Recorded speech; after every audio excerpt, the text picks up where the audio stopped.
श्री गणेशाय नमः।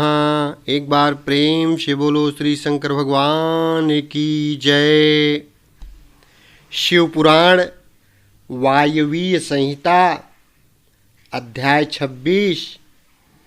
गौरी देवी का व्याघ्र को अपने साथ ले जाने के लिए ब्रह्मा जी से आज्ञा मांगना, ब्रह्मा जी का उसे दुष्कर्मी बताकर रोकना, देवी का शरणागत को त्यागने से इनकार करना, ब्रह्मा जी का देवी की महत्ता बताकर अनुमति देना और देवी का माता पिता से मिलकर मंदरांचल को जाना।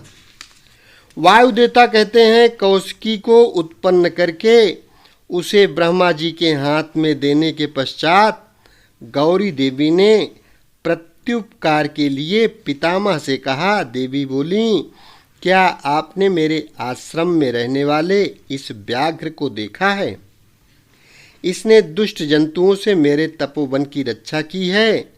यह मुझ में अपना मन लगाकर अनन्य भाव से मेरा भजन करता रहा है, अतः इसकी रक्षा के सिवा दूसरा कोई मेरा प्रिय कार्य नहीं है।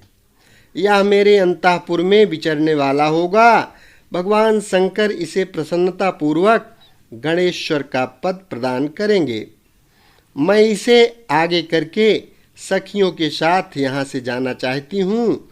इसके लिए आप मुझे आज्ञा दें, क्योंकि आप प्रजापति हैं।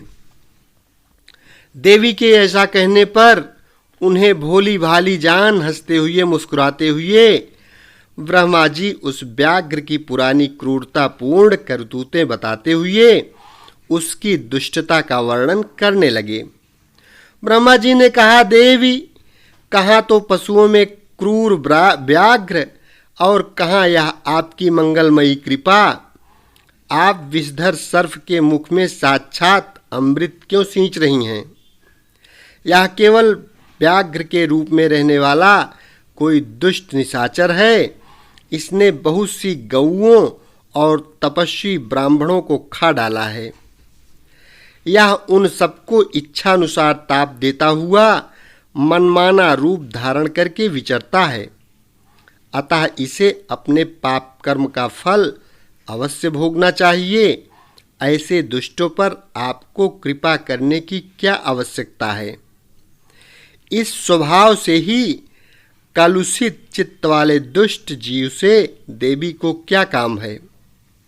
देवी बोली, आपने जो कुछ कहा है वह सब ठीक है, यह ऐसा ही सही, तथापि मेरी शरण में आ गया है, अतः मुझे इसका त्याग नहीं करना चाहिए। ब्रह्मा जी ने कहा, देवी, इसकी आपके प्रति भक्ति है। इस बात को जाने बिना ही मैंने आपके समक्ष इसके पूर्व चरित्र का वर्णन किया है। यदि इसके भीतर भक्ति है तो पहले के पापों से इसका क्या बिगड़ने वाला है, क्योंकि आपके भक्त का कभी नाश नहीं होता। जो आपकी आज्ञा का पालन नहीं करता वह पुण्य कर्मा होकर भी क्या करेगा? देवी, आप ही अजन्मा, बुद्धिमती, पुरातन शक्ति और परमेश्वरी हैं। सबके बंध और मोक्ष की व्यवस्था आपके ही अधीन है। आपके सिवा पराशक्ति कौन है? आपके बिना किसको कर्मजनित सिद्धि प्राप्त हो सकती है? आप ही असंख्य रुद्रों की विविध शक्ति हैं। शक्ति रहित कर्ता काम करने में कौन सी सफलता प्राप्त करेगा? भगवान विष्णु को, मुझको तथा अन्य देवता, दानव और राक्षसों को उन ऐश्वर्यों की प्राप्ति कराने के लिए आपकी आज्ञा ही कारण है। असंख्य ब्रह्मा, विष्णु तथा रुद्र जो आपकी आज्ञा का पालन करने वाले हैं, बीत चुके हैं और भविष्य में भी होंगे। देवेश्वरी, आपकी आराधना किए बिना हम सब श्रेष्ठ देवता भी धर्म आदि चारों पुरुषार्थों की प्राप्ति नहीं कर सकते। आपके संकल्प से ब्रह्मत्व और अस्थावरत्व का तत्काल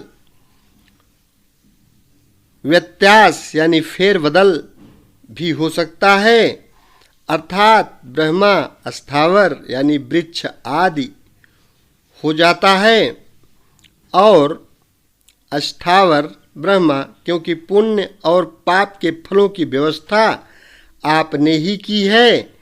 आप ही जगत के स्वामी परमात्मा शिव की अनादि, अमध्य और अनंत आदि सनातन शक्ति हैं।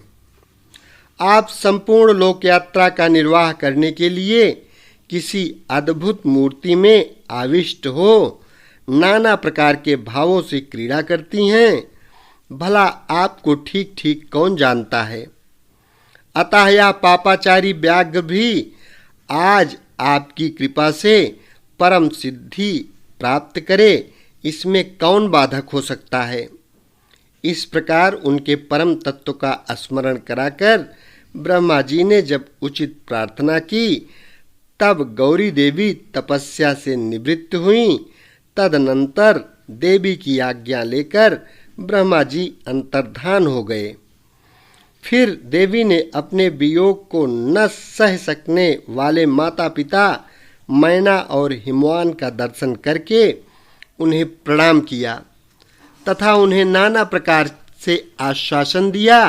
इसके बाद देवी ने तपस्या के प्रेमी तपोवन के वृक्षों को देखा। वे उनके सामने फूलों की वर्षा कर रहे थे। ऐसा जान पड़ता था मानो उनसे होने वाले वियोग के शोक से पीड़ित हो वे आंसू बरसा रहे हों। अपनी शाखाओं पर बैठे हुए विहंगमों के कलरवों के व्यास से मानो वे व्याकुलता पूर्वक नाना प्रकार के दीनतापूर्ण विलाप कर रहे थे। तदनंतर पति के दर्शन के लिए उतावली हो उस व्याघ्र को औरस पुत्र की भांति स्नेह से आगे करके सखियों से बातचीत करती और देह की दिव्य प्रभा से दसों दिशाओं को उद्दीप्त करती हुई गौरी देवी मंद्रांचल को चली गईं, जहाँ संपूर्ण जगत के आधार, सृष्टा, पालक और संहारक पतिदेव महेश्वर विराजमान थे। अध्याय 26 संपन्न हुआ।